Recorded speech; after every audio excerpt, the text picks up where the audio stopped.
안녕하세요. 여러분 밤새 잘 주무셨습니까? 7월 9일 화요일 아침이 밝았습니다.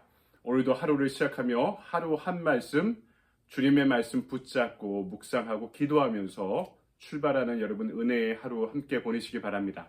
오늘 우리에게 주신 말씀은 예레미야 3장입니다. 3장 3절 그리고 8절로부터 12절까지의 말씀을 제가 봉독해 드리겠는데요. 여러분은 이 3장 전체에 있는 말씀을 같이 읽어주시기 바랍니다. 그러므로 단비가 그쳤고 늦은 비가 없어졌느니라. 그럴지라도 내가 창녀의 낯을 가졌으므로 수치를 알지 못하느니라. 내게 배역한 이스라엘이 간음을 행하였으므로 내가 그를 내쫓고 그에게 이혼서까지 주었으되 그의 반역한 자매 유다가 두려워하지 아니하고 자기도 가서 행음함을 내가 보았노라. 그가 돌과 나무와 더불어 행음함을 가볍게 여기고 행음하여 이 땅을 더럽혔거늘 이 모든 일이 있어도 그의 반역한 자매 유다가 진심으로 내게 돌아오지 아니하고 거짓으로 할 뿐이니라. 여호와의 말씀이니라.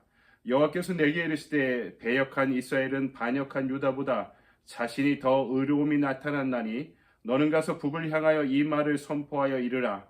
여호와께서 이르시되 배역한 이스라엘아 돌아오라. 나의 노한 얼굴을 너희에게로 향하지 아니하리라. 나는 긍휼이 있는 자라 노를 한없이 품지 아니하느니라. 여호와의 말씀이니라. 아멘. 주님의 말씀입니다. 주님께 감사드립니다. 이 아침에 우리 주신 말씀 통해서 늦은 비를 막기 위해 라는 제목으로 말씀을 증거하도록 하겠습니다. 가나안 땅에 내리는 비 중에요, 늦은 비가 있습니다. 3월과 4월 중에 내려서 이삭을 자라게 하는 비인데요. 한국 같은 경우는 봄비가 이른 비고 가을비가 늦은 비죠. 그런데 이스라엘의 기후와 풍토는 우리와 반대인 것 같습니다. 10월과 11월 파종기에 내리는 비를 이른비 또는 단비라 부르고요. 한참 곡식이 여물고 자랄 시기인 3, 4월에 내리는 비를 늦은 비라고 합니다. 그런데 이른 비는 왔지만 늦은 비가 안 오면 어떻게 될까요? 씨는 뿌렸는데 이삭이 나오지 않고 쭉정이만 생겨서 한 해 농사를 완전히 망치게 되는 것이죠. 오늘 본문 3절 그러므로 단비가 그쳤고 늦은 비가 없어졌느니라. 그럴지라도 내가 창녀의 낯을 가졌으므로 수치를 알지 못하느니라. 한마디로 유다가 농사가 잘 되라고 우상을 섬겼더니 농사도 망치고 하나님과의 관계도 망치게 됐다는 이야기입니다. 우리도 그럴 수 있죠. 자식들 잘 되라고 돈 많이 벌려고 또 건강하려고 우상을 섬겼는데 이 모든 농사를 결국에는 망치게 되었다는 그런 표현입니다. 오늘 말씀 먼저 늦은 비가 그친 이유가 무엇일까? 그 이유를 우리에게 알려주고 있죠. 본문을 살펴보면 이스라엘의 늦은 비가 멈춘 이유가 분명합니다.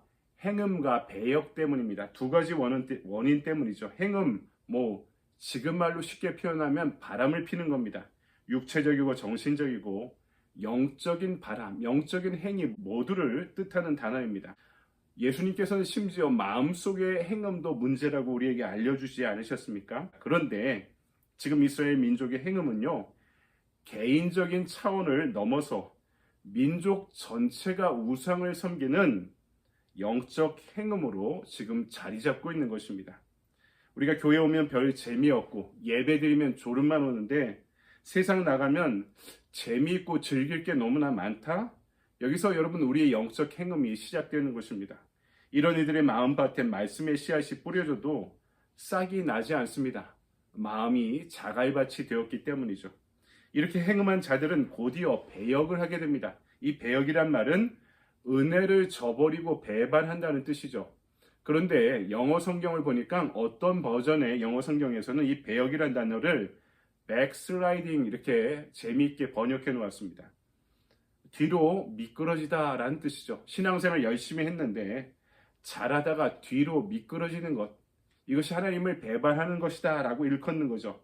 나중에 이렇게 되면 어떻게 되냐면, 목사님 제가 교회에 나오는 것만 해도 고마워하십시오, 이런 마음으로 예배를 버티고 있는 모습이 될 때도 있다는 것이죠. 이것도 우리 신앙이 뒤로 미끄러지는 것과 별반 다르지 않다는 것입니다. 예전에 박지성 선수가 맨체스터 유나이티드 맨유에서 뛸 때 2008년 챔피언스 리그 결승전에서 영국의 두 명문팀이 붙었습니다. 맨유와 첼시가 만나게 되었는데요. 전통적인 경쟁팀이고 강호죠. 1대1로 전후반전을 마치고 연장전에서도 득점이 나지 않았습니다. 그러니까 이제 승부차기로 이 우승팀을 결정짓게 되었는데요. 그 메뉴의 세 번째 키커였던 호날두가 이때 실축을 해버립니다. 머뭇머뭇해버리다가 그 찬 볼이 골키퍼에 막히게 돼서 이 절망하게 되었죠. 그런데 이제 다섯 번째 첼시의 키커가 넣기만 하면 이제 결승전에서 우승을 하는데 이 볼을 차다가 이렇게 백슬라이딩 뒤로 미끄러져 버린 것입니다. 그러니까 그 공이 오른쪽 골포스트를 맞고 튀겨져 나간 것입니다. 이 실수로 인해서 첼시는 우승컵을 맨유에 넘겨주게 됩니다. 당시 유럽 챔피언스 리그의 결승전에서 우승한 우승팀의 상금이 2008년 당시 한국 돈으로 약 100억 원가량 되었고요. 준우승한 팀은 60억 가량 받게 되었습니다. 한 골로 인해서 40억 원의 차이가 나게 된 거죠. 여러분 신앙생활도 뒤로 미끄러지는 이 배역, 백슬라이딩을 하게 되면 더 큰 손해가 오게 됩니다. 은혜의 단비, 늦은 비가 그치게 된다는 거죠. 그러므로 신앙생활 할 때 미끄러지더라도 앞으로 미끄러지는 게 중요합니다. 뒤로 미끄러지면 안 돼요. 하나님을 향해서 뒤뚱뒤뚱 이 포먹게 걸어도 앞으로 계속 나가야지. 하나님을 향해서 엎어지고 미끄러지고 까지고 해야지. 반대편으로 넘어지고 물러나면 이것을 회복하는 데 써야 될 시간과 에너지가 너무나 많아질 때가 있다는 거죠. 여러분 신앙생활 성신 마음을 다해야 됩니다. 기도를 해도 올해는 작년보다 더 열심히 하자. 성경을 읽어도 올해는 꼭 일독하자. 기도하는데 집에서 별로 기도를 안 하게 되니까 토요일 새벽 기도에라도 나가자. 이런 마음이 우리에게 필요한 거죠. 성심을 다하는 자세로 나갈 때 이른 비와 늦은 비가 우리에게 풍성히 부어지게 될 줄 믿습니다. 오늘 말씀 두 번째로 이 늦은 비를 맞으려면 어떻게 해야 될까? 우리에게 알려주고 있는데 행우하지 말고 배역하지 말아야 되죠. 어떻게 해야 됩니까? 어떤 사람도요, 마음의 행음과 일시적인 배역을 경험하지 않고 살아가는 사람들이 어디 있겠습니까? 여러분, 그때 주님께서 원하시는 것은 자복하고 회개하는 것입니다. 이스라엘이 스스로 죄를 지금 용기 있게 대면하는 것, 하나님 앞에 고백하고 회개하는 것, 돌이켜 그 삶의 방향을 하나님을 향해 돌이키는 것, 그것이 필요하다고 오늘 말씀 후반부에 우리에게 알려주고 있는 거죠. 하나님의 사랑은 변함없는 사랑이지만 여러분 인간의 사랑은 변덕스러운 사랑입니다. 우리의 사랑은요 감정에 치우쳐서 이게 왔다 갔다 합니다. 누군가를 용서할 때도 이 은혜 받고 기분이 좋으면 용서하죠. 근데 용서했다고 이야기해도 시간이 지나서 다시 용서하지 않는 마음이 되살아날 때가 있다는 것입니다. 하지만 하나님의 사랑은 우리를 위해 독생자 예수 그리스도를 십자가에 내어주신 그 변함없는 사실에 기초하고 있는 사랑입니다. 오늘 11절 12절 말씀 볼까요? 여호와께서 내게 이르시되 배역한 이스라엘은 패역한 유다보다 오히려 의로움이 나타났나니 너는 가서 북을 향하여 이 말을 선포하여 이르라. 여호와께서 가라사대 배역한 이스라엘아 돌아오라. 나의 노한 얼굴을 너희에게로 향하지 아니하리라. 나는 긍휼이 있는 자라 노를 한없이 품지 아니하느니라 여호와의 말이니라.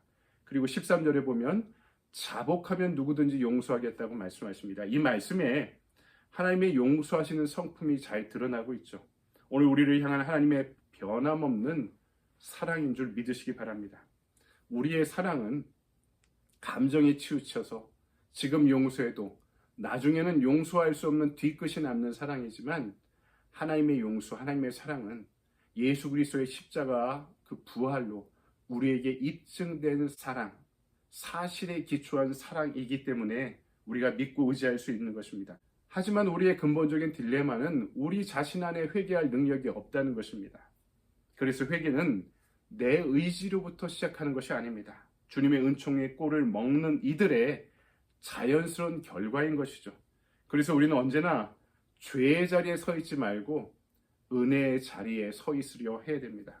죄를 멀리하고 은혜를 쫓아야 한다는 거죠. 여러분 말씀을 정리합니다. 오늘 말씀을 통해 예레미야는 유다의 멸망의 전조를 알려주고 있죠. 그것이 뭡니까? 단비, 가을의 비와 늦은 비, 봄에 내리는 비가 내리지 않는다는 것입니다.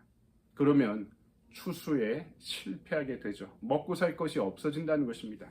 우리 성도들에게도 은혜가 없으면 살아갈 수 없는 것입니다. 이런 은혜의 비가 내리지 않는 이유는 이스라엘의 행음과 배역 때문임을 분명히 알려주고 있죠. 오늘 우리는 나 자신의 행음과 배역에 솔직해야 됩니다.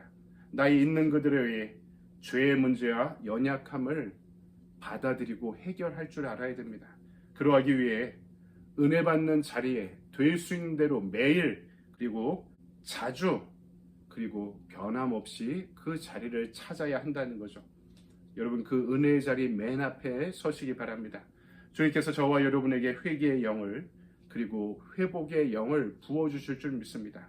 그 영의 능력 가운데 우리에게 허락된 이른 비와 늦은 비가 더욱더 충만한 신앙의 날들이 되시기를 주님의 이름으로 간절히 축원드립니다. 아멘.